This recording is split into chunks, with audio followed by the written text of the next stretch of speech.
यानंतर बातमी आपण सविस्तर पाहूयात। गोव्याच्या पेडणे मालपे मार्गाची वाहतूक बंद झाली आहे। दरड कोसळल्याने महिनाभर वाहतूक बंद होती। महिनाभरापासून दरडीचा मलबा रस्त्यावरच आहे। गोवा प्रशासन महामार्ग ठेकेदाराचं दुर्लक्ष होत असल्याचा आरोपही केला जातोय। मुंबई गोवा महामार्गावरील गोव्याच्या हद्दीत असलेल्या पेडणे मालपे या महामार्गावरील चौपदरीकरणाचं काम पूर्ण झालंय। या महामार्गावर दरड कोसळल्याने महिनाभरापासून हा मार्ग वाहतुकीसाठी बंद झालाय। तर चौपदरीकरणावर कोट्यवधींचा खर्च करून केवळ दरड कोसळल्याने हा मार्ग बंद झालाय। अद्याप गोवा प्रशासन आणि महामार्ग ठेकेदारांकडून दरडीचा मलबा हटवण्यात आलेला नाहीये।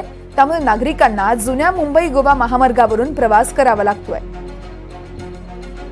याचाच आढावा घेतला आहे आमचे प्रतिनिधी गुरुप्रसाद दळवी यांनी। आपण तो पाहूया।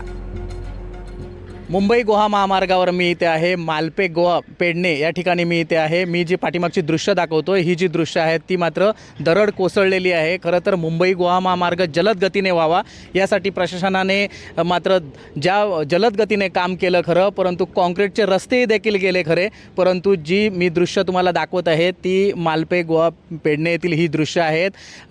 या बाजूला जी संरक्षण भिंत बांधलेली जी आहे ती संरक्षण भिंतीवरून पूर्णपणे दरड कोसळून आली आणि त्या संरक्षण भिंतीला धडकल्याने संरक्षण भिंत देखील ती रस्त्यावर आलेली आहे। इथे खाली कॉन्क्रीटचे रस्ते देखील दिसत आहेत। समोरची जी आहे त्या संरक्षण भिंतीवर दगड देखील वरती आलेले आहेत आणि दगड पडून हे मुंबई गोवा महामार्गावर मालपे गोवाचे इथे आलेले आहेत आणि पूर्णपणे हा जो रस्ता आहे तो बंद झालेला आहे। आणि पर्यायी मार्ग म्हणून आता जो दुसरा मी तुम्हाला रस्ता जो दाखवणार आहे तो पर्यायी मार्ग आहे। हा जो माझ्या समोर जो तुम्हाला मी रस्ता दाखवत आहे तो पर्यायी मार्ग गोव्याला जाण्यासाठी काढलेला आहे।